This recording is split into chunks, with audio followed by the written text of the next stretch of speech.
nominees for being here. You know, we've heard from a lot of nominees who've come before this committee from this administration a lot about equity and about fairness being top priorities in today's DOD. But I have to say, that just doesn't seem to bear out to be the facts. And Ms. Fulton, your nomination is a perfect example of it. What we've actually seen is targeting political opponents, targeting people who the administration doesn't agree with, trying to silence folks who they don't like. Clearly, it's a priority for this administration because they've been focused on that rather than doing things like, managing the evacuation from Afghanistan, where we have, let me remind this committee yet again, 13 service members dead, hundreds of civilians dead, potentially thousands of Americans left behind enemy lines. Why? Because the DOD is focused on their radical left agenda rather than on actually saving Americans and doing their jobs. Now, Ms. Fulton, I'm astounded, frankly, that you've been nominated. And listen, you're entitled to have whatever views you want. Look, I'm a constitutional lawyer. I'm actually a religious liberty lawyer by training. Your faith is your faith. Your views are your views. You can say whatever the heck you want. This is the United States of America. But you're asking to be appointed to a very important position in the DOD. Let me come back to some of these statements that you made. Religious freedom is twisted to mean conservative Christians can dictate their beliefs to the rest of us. Hashtag Hobby Lobby, repeal RFRA. When did you change your view on RFRA? You told Senator Cotton you're not in favor of repealing it. You were on June 30th, 2014. When did you change your mind? I couldn't tell you exactly, Senator. Why did you change your mind? I couldn't tell you exactly, Senator. Okay, I couldn't tell you exactly, Senator. Who is this old grandma anyways, Brenda Fulton? I couldn't tell you that, Senator. I couldn't exactly, find out what I wanted to tell you, Senator. Well, at least she's being somewhat honest, right? I don't know about honest, but at least she's putting out something instead of like, thank you, Senator, for this. I don't know, maybe she'll say that, right? That's what all of them do. Thank you, Senator, for this question. We all just basically get nauseated and barf up everything here. But this lady, oh my goodness. Let's continue and see what Josh has in store for her. You're choosing not to tell me, or you don't want to engage, or you don't like this line of questioning, or you don't think you need to be responsive. Oh, I'm sorry, Senator. Of course, I do mean to be responsive. I don't recall the details of the Religious Freedom Restoration Act, and I want to be clear that I support religious freedom. I support the rights of our troops and our civilian employees to their religious freedom to the entire extent that the law allows within their employment in the Department of Defense. And I support that in every way. Yes, sir. Why is it that you think that the vast majority of white evangelical leaders are utterly unmoored from the gospel of Jesus Christ? Can you explain that to me? Senator, I'm a Christian. I don't know if you're a Christian or not. But then who are we to always say that, right? Who knows who, but you know what? I don't know. But I mean, this lady here, obviously, and this is what the Biden administration is doing, folks. They're putting forth people. This lady has LGBTQIA views. I believe she's an LGBTK card-carrying member. What the Biden administration has been doing is they are nominating people to positions of power, positions within the deep state, positions within the bureaucracy, positions at cabinet level positions and sub-cabinet level positions, and every single one of their nominees has absolutely zero. And I'm saying a big intercoursing zero. That's right, I said intercoursing. Figure it out. I ain't saying the one with the F word, but let's just use intercoursing instead. They don't have an intercoursing clue. The nominees. They don't have the bona fides. They don't have the right temperament. They don't have the experience. They don't have nothing, folks, that would allow them the experience, anything at all, to place them in these positions that the Biden administration and President Brandon is putting them into. All they're doing is putting these people into these positions of power, is whether or not they meet the intersectionality and the woke social justice warrior views. If you happen to be female, if you happen to be LGBTQIA, MOUSE, if you happen to be woke, if you're a social justice warrior, if you're a cross-dresser, if you're a transvestite, if you're gay, if you're lesbian, whatever it is, it doesn't matter. If you're a straight white male, forget about it. You're not going to get it. If you're a straight white female, forget it. You're not going to get it.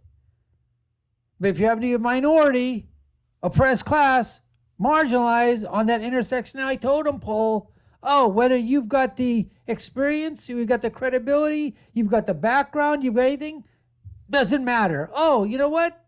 You have no business being in charge of a position in a bureaucracy. Hey, sign you up over everybody. That's what these people are doing. Oh, you don't like religious liberty? Hey, perfect. You're great to be in charge of, getting into the chaplain of the Department of Defense, the assistant secretary, or whatever it is.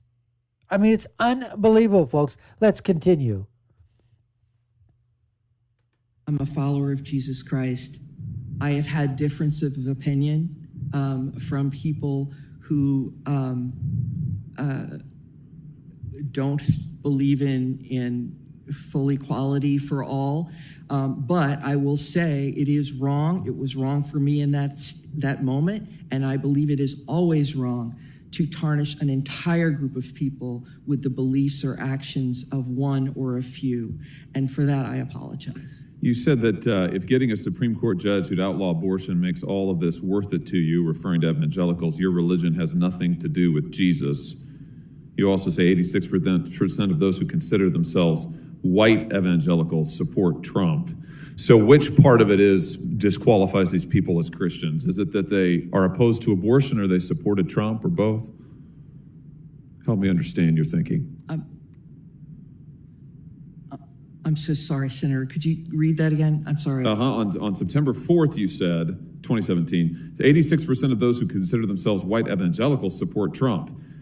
You said in the same tweet thread, if getting a Supreme Court judge who'd outlaw abortion makes all this worth it to you, your religion has nothing to do with Jesus. So is it because they supported Trump that they're not followers of Jesus, or is it because they oppose abortion? Is it both? Senator, I'm trying to put myself back in that moment. I know there were several points at which I felt that the president had made statements or taken actions that I felt were in direct contradiction with the way that I understand Jesus' teaching. And I'm expecting that I was reacting to that. Again, I don't believe we should ever tarnish a whole group of people for the actions of one. Do you think that it's your position to tell people when they are and aren't followers of Christ, or truly Christians or not, just because they disagree with you? I understand you disagree with these folks, but saying over and over that they're not followers of Jesus. You cited Matthew 23 on August 29th, 2017. When you said the vast majority of white evangelical leaders are utterly unmoored from the gospel of Jesus Christ. Matthew 23 applies. You remember what you meant by that? Maybe a reference to the brood of vipers. It's Matthew 23. Yes, Senator. Senator, none of what I've ever expressed on social media was intended to silence others. I believe there's a free expression of beliefs there, but I do believe that I apologize for statements at any time when I tarnished a whole group of people for the actions or statements of one or a few. And, well, it's clearly meant to denigrate others. Listen, my time has expired. I just have to say, Ms. Fulton, it's not one statement. It's multiple statements over multiple years, running from 2014 through 2018. I mean, years. There's pages and pages of these statements, all directed at a particular. And this is what we see over and over and over and over and over again. At least in this case, Miss Fulton, she said, okay, listen, I apologize for making those statements. And listen, she can make the statements that she wants. That's fine. This is the United States of America. You live with the consequences. on social media and elsewhere. People who ever, come on your side, they'll agree with you, they'll disagree with you. They'll say things in response to what you say. They'll mean tweet you. They'll give you some response that you don't particularly care for. Okay, that's debate back and forth. Keep it civil. Don't get personal. Sometimes we fail in that. Use words and other choices and stuff like that. But the thing is that these are the people that they're saying, oh, I didn't mean to silence you. I was just giving you my opinion. Well, in essence, what they are trying to do is hopefully is that by tweeting these out or making these statements or putting them out on social media, they are hoping in a way that there will be enough of a volley of these statements that for some people, it might feel that, I don't want to get into it anymore. I'm just going to, zip my lip and throw it away, the key, and not speak anymore because I don't want to be involved in all that. And in some cases, it's very effective. In other cases, people say, I don't give a crap what you say. I'm going to answer back, and you're not going to silence me. I'm going to keep talking. You try to silence me, I'm going to keep putting it out there. That's fine, but a lot of people, they don't want to do that. They want to stay away. Not everybody wants to be confrontational. Not everybody wants to put stuff out there. Like for me, for example, and other people, I could care less.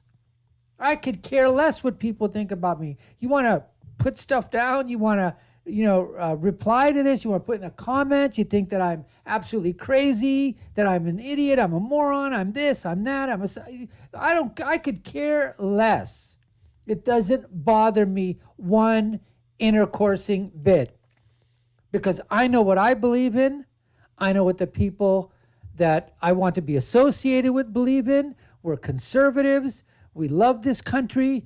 We love God.